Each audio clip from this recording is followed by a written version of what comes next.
The more valid reasons you have to accomplish a dream, the higher the odds are that you will. Oh, wow. Now that's a powerful thesis. Mm-hmm. So I mean, there's no cotton candy here. There's no hype stuff here. Yes. Hi, I'm Chris Cody. I don't know about you, but I know that I love to absorb content. There's so much free content out there. However, one challenge that I do have is that I often struggle to then take that content and put it into practice. I don't change the habits that I need to based off of the video that I've been inspired by. If that's you, I want you to watch this video, and then I would love for you to comment, and we would love to hear your thoughts below. I'm just going to intentionally add value to people every day. And what does that look like every day? I mean, is that, we know what you do publicly, but let's say on the day you're not speaking somewhere, how would you add value to somebody on that day? Oh, well, first of all, every time I go into my office and start writing, I'm not going to be able to speak to them today, but I'm writing words that they're going to read. So I'm intentionally adding value to, I'm doing something, I'm taking an action, although I'm not interacting individually with like you today, Matt. I'm taking action on something that's going to add value to you tomorrow. So when I talk about intentionally adding value to people, there'll be days when I honestly would hardly see anyone, maybe except Margaret if I'd be at home. But I'm still intentionally adding value to people by either my writing or working on my lessons, or I'm intentionally adding value to people because I have a phone list of people that for example, I have a list of names on my iPhone of people that have expressed that they would like for me to share with them about God. Right. And so I take that out. Not every day, but I take it out 3 or 4 times a week and look at one of the names and call them and intentionally. Here, one of the things I love about intentional living is if you're going to live intentionally, you have to think intentionally. And I think this is to me, the real secret of living intentionally is that I begin to think on the front end. See, you can either think on the front end or you can think on the back end, but here's the difference. If thinking on the front end is 10 to 1 more important than on the back end. How many times have we finished something and said, oh man, I wish I would have done that. And why didn't I think of that? Well, you didn't think of it because you didn't think on the front end. And so I think the secret of success of intentional living is that it causes us to do intentional thinking on the front end. I mean, so that when I get into the podcast with you, and we're talking to all of our listeners and all of our people that watch the podcast, all of our friends, we can really help them. We can really help them because, when you said my podcast is a content podcast. That's why I listen to it. I listen to it because of your content. And by the way, Chris, you do take the complicated and make it simple. But you do it one more. There are some people who can take complicated and make it simple, but then you take the simple and make it applicable to a person's life. They not only now to take complicated and go simple means I understand it. To take simple and take it to application means I do it.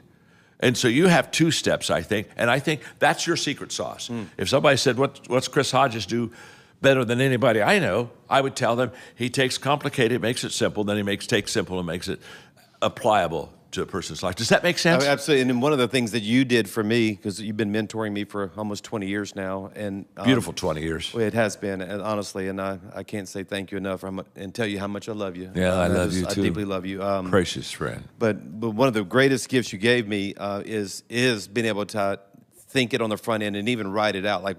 And one of my favorite teachings that you have is that rule of 5. Oh, yeah. Of course, my favorite book of yours is Today Matters. I've said that for 20 years. It's just because it helps you make every day a masterpiece. And when my days that were intentional, that weren't really producing much, I can get a little discouraging when you know you're doing the right thing and you're intentional about doing the right thing, but you didn't see a whole lot of fruit from it. But now I'm kind of 40 years into the process now, and you have that compounding effect of doing that rule of 5 every day. Did you grow up? I'm just curious. We're going to navigate in and out of different topics. Did you grow up in your faith? Was that something you were raised with in your household? Yeah. My father was a pastor. Your dad was a pastor So, too. yeah, Okay. I grew up in a beautiful home. In fact, my father's still alive. Okay. He'll be, in fact, a couple of days, he'll be 97. That's incredible. And that bodes well for you, by the way. Yeah, it really does. It bodes really well for me. But I was very fortunate. When it comes to parents, I won the lottery. I just, many people, we don't choose our parents. Right. But my parents, my mother unconditionally loved me, and my father had this, and still has this incredible drive and entrepreneurship and this kind of largeness about him that constantly expands his world. So as his world was expanding, we were growing up in it, and my world expanded. Yeah. And so I grew up in a leadership culture. Sure. I didn't even know what it was as a kid, but it was your environment. Yeah, it was just it's what it is. It's what it is. It's exactly. And as we shift a little bit, but it is interesting to me because I have people all the time telling me that there's these things that hold them back from chasing that calling that you've described. And I think one of them is, maybe I'm wrong about that, but you grew up in the church, your dad was a pastor, you become one. I'm sure the family was very proud of that, right? Yeah. You'd achieved so much. Yeah. I imagine that adds to the difficulty that your family was so proud of something you had already been accomplishing. I think people all the time say that one of the things that holds them back is, well, my family doesn't support what I'm about to go do. Do you see that too? All the time, and I'm glad you brought it up. I wrote a book, I don't know, maybe 8-10 years ago, called "Put Your Dream to the Test." Okay. And it's just a good, solid book. And in it, the kind of the thesis of that book was that the more valid reasons you have to accomplish a dream, the higher the odds are that you will. Oh, wow. Now that's a powerful thesis. So there's no cotton candy here. There's no hype stuff here. Yes. And so I basically looked at what are the valid reasons to achieve a dream, and there were 10 of them. Okay. And so I formed it in a way of questions. But the first question is your dream really your dream? And that's where we start, Ed. Because can I tell you something? If your dream isn't really your dream, ain't going to work. And I tell people in the book, hey, the first dream we have isn't our dream. Yes. It's our parents' dream. So my mom and dad, when I was 7, they thought I was going to be a musician. And so I'm taking piano lessons from the 7 years old to about 13. I wasn't any good in piano. It wasn't your giftedness. It wasn't my gift, but they're so proud. They go to my recitals and clap. You see, I'm living their dream. I'm playing the piano. I can't play the piano. I'm not very good at it. I'm not gifted, but it doesn't matter. I'm living their dream. Yeah. So what I tell people all the time is we start off our life living someone else's dream, probably our parents. So what happens is a lot of people as adults, they never switch. So true.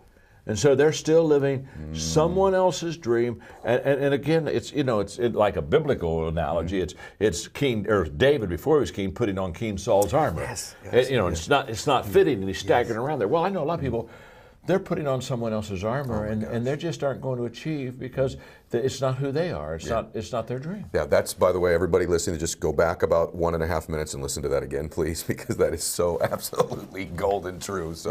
So that was a difficult decision for you, I assume. It was a difficult decision for me because all I ever knew was pastoring. So let's start there. Yeah. It wasn't a difficult decision for me as far as knowing where I was going to go. Yep. So I think a lot of times we have clarity on where we should go, but there's a lot of emotion that holds us back. Success isn't when you get the promotion or the book deal or launch your company or get acknowledged or get published or whatever. Success is when you're faithful today in doing the small things. And along your line of saying overestimating, underestimating, I had a mentor years ago, John, tell me that something very similar. But he said that you'll typically overestimate what you can do in the short run. Yes. And then he said, but you'll vastly underestimate what you can do through a lifetime of faithfulness. Question. And that's what you're talking about. I like the idea of consistency compounds. It's so true. I was doing a leadership conference one time, and we were having a great day. There were a couple thousand people there. And I was in my last break, and I was signing some books, and a kid who was just getting his MBA came up to me. He was so excited. He said, "Oh man, I love this." He said, "I've decided I want to do what you do." And I said, "Well, that's great." I said, I have a question for you. He said, "What's that?" He's so eager. I said, "Would you like to do what I did?" Right. So you can do what I do. Uh-huh. See, the issue is not I want to do what you do. Everybody wants to do what somebody that's doing something really amazing does. I tell them, forget I want to do what you do and go to, well, am I willing to did what you did? Mm-hmm. You got to get in the did world before you can get into the do world. Yep. And so we had a nice conversation, but I think so many times we see the success of somebody and we kind of gravitate like, oh, I want to do that, not realizing there was a whole process of daily disciplines that got them there, and without those, they would have never had that day. Yeah. Yeah, I can imagine somebody listening now. Just they're in the didding part. Yeah, you got to did so you can do. Yeah, and I tell them if they don't do the did, they're in deep doo-doo. Let me ask you one more quote, and then I want to hear about your new book, and then we'll do a little lightning round of fun questions. But you talk a lot about attitude, and one of your well-known quotes is, "People may hear your words, but they feel your attitude." And I'm curious, John, how important is attitude in leadership? Like, for real, does it matter? How much does it matter? I think it's the difference maker. Now, I've heard people say attitude is everything, and that's not true. I mean, I always want to say no. If attitude is everything, what do you do with incompetence? I mean, the good news is they have a great attitude. The bad news is they're incompetent. Well, one day you got to deal with the incompetence. So attitude isn't everything, but I do think it's the main thing. And what I mean by that, I think it's a difference maker. If you have two people with equal skill set, equal experience, equal contribution, and all that, but one has a good attitude and one has a bad attitude, who are you going to have on your team? Right. And why? For only one reason. Attitude showed up in one person's life instead of another person's life. My father passed away on July 4th of 2020, 98 years old. Incredible influence upon my life, Craig.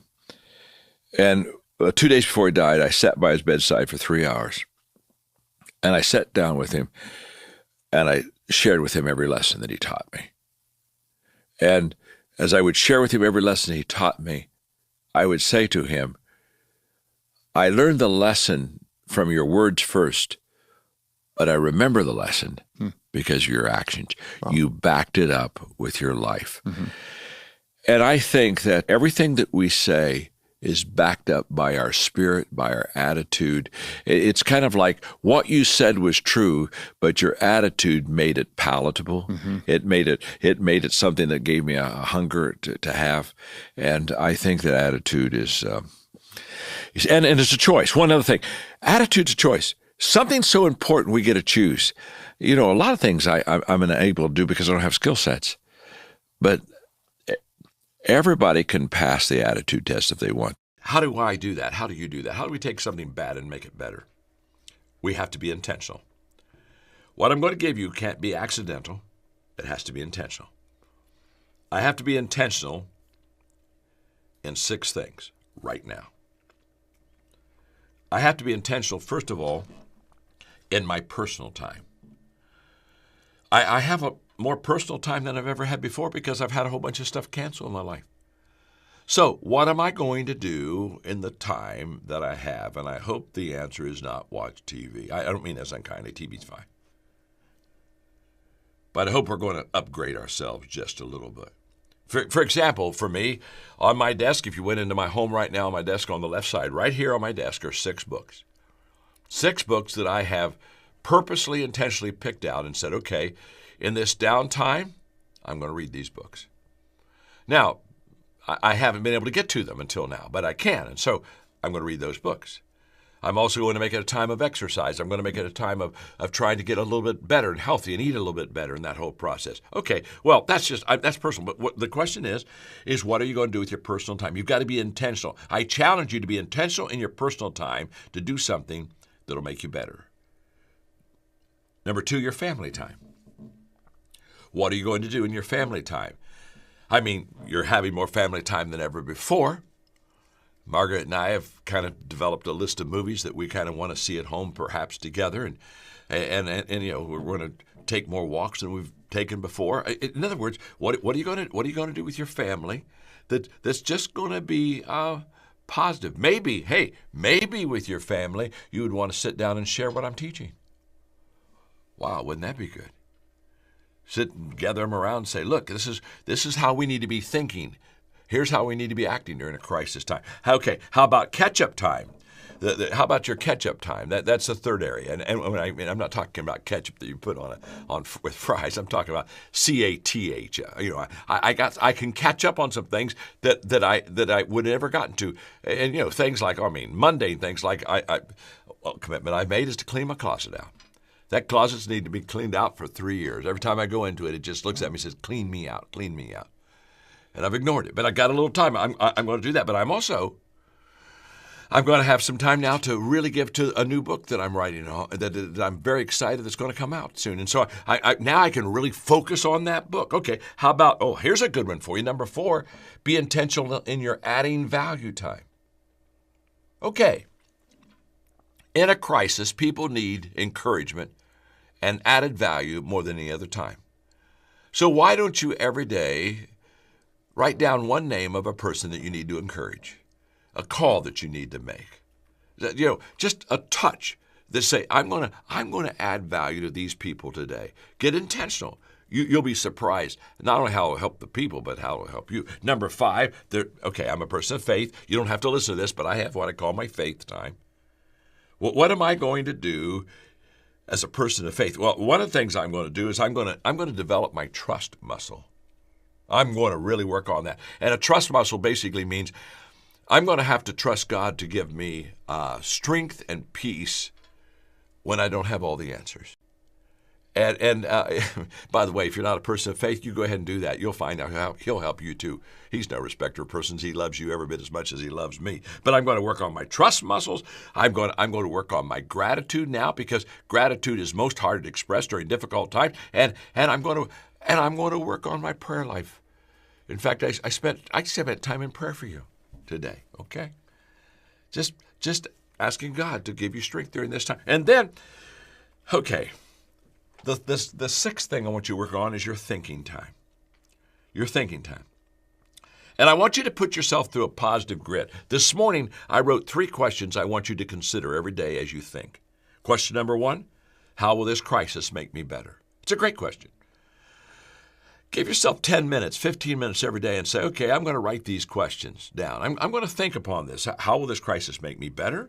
There are answers. If you think about it, you'll find them. Number 2, how will I use this crisis to help other people? Wow, that's huge. And by the way, you're going to get an abundance of answers in that, because everybody needs help in a crisis. And number 3, what action will I take? Oh my, this is great. What action will I take that will improve my situation? What action am I going to take that'll what can I do that'll just make me better? Okay. He said practice, the practice sessions. I said, okay, pull that out for me. He said, John, in the practice sessions, we could do the basic things and practice the basic things that would help us win when we played the game. And he told me something very interesting. He said, so I was challenged with the practice session because I knew if we practice well, as you practice is how you play. He said by the time the game came, and if you got to be old, but if you're old like I am, John Wooden, who was this incredible coach, would literally sit on the bench, and he would cross his leg, and he'd hold a program in his hand, and he basically watched his team play like this. I mean, almost like a spectator. A spectator that really came to the game, but they really don't care what happens. It's just like, I'll watch the game. And he told me, he said, the game was already a foregone conclusion. And so it was from him. Now let's go, because this is, I think, huge for your podcast players. He taught me that work has to be stored up before it shows up. Oh, wow. And if you don't store it up, when it comes time to show, you have no show and tell at all.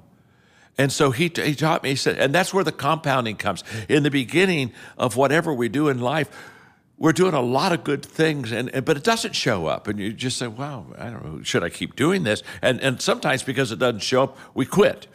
But he said, no, you just stay with it, and it's stored up. And then one day, it starts showing up. And then it begins to show up, and people say, wow, how did they know this? And look what they're doing. It was my father who said, he had another way of saying it, and he taught me when I was 17. I said I was going to go in the ministry, and he said, well, then, John, you never have an empty well. And I said, what do you mean by that? He said, well, you got to fill the well. You got to be able to go over and take. He said, you got to have a full well so you can take your bucket when you need it and go and get that water. Well, you do an awful lot of storing up before you get the privilege of even putting the bucket in the water to take it to show up. And I think the miss is that for so many of us, if it doesn't show up, we get discouraged and we say, well, and what's sad is about the time the compounding is about to give you the return, about the time the well is full enough for you to begin to pull water out of it, is sometimes we quit right before we were about to have the abundant harvest. And you know, like I say, when you can afford to quit, you can't afford to quit. Yeah, that was Jamie's story today. It was amazing. Oh, wasn't that great? Yeah, I don't know if our listeners know who she is, but Jamie Kern-Lima, who created this cosmetic brand, had hundreds and hundreds of no's as she was trying to create this business out of her home. So many times she could have just given up on her dream and quit. And of course, ultimately ends up selling her business to L'Oreal for $1.2 billion. It works out. That's a B. With a B. That's a B. In case you thought you didn't hear, right? And then became the first female CEO of L'Oreal, but how inspiring it was, you know, to hang in there. If you have the privilege of leading a team or an organization, and you would love help with enhancing your leadership culture, maybe even developing some of your high potential leaders, just follow the link on the screen, and we would love to connect with you.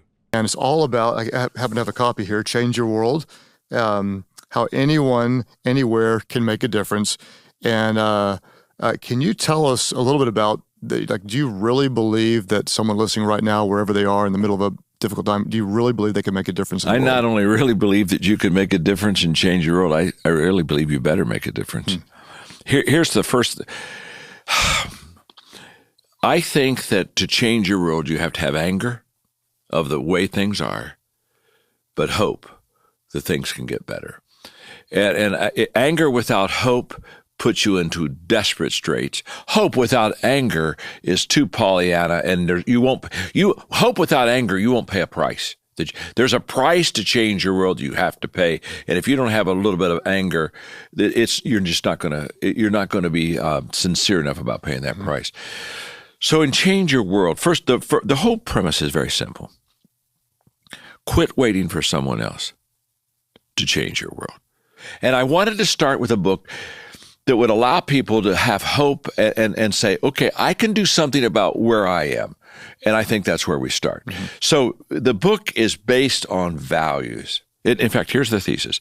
If people learn good values and they live those good values, and if they value others and work together to develop a value-based community, they can change their world. So good. And that's what we do. Well, a lot of people ask, hey, what's a great book I can read next?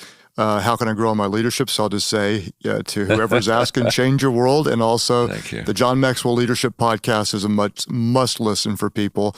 John, thank you for your contribution.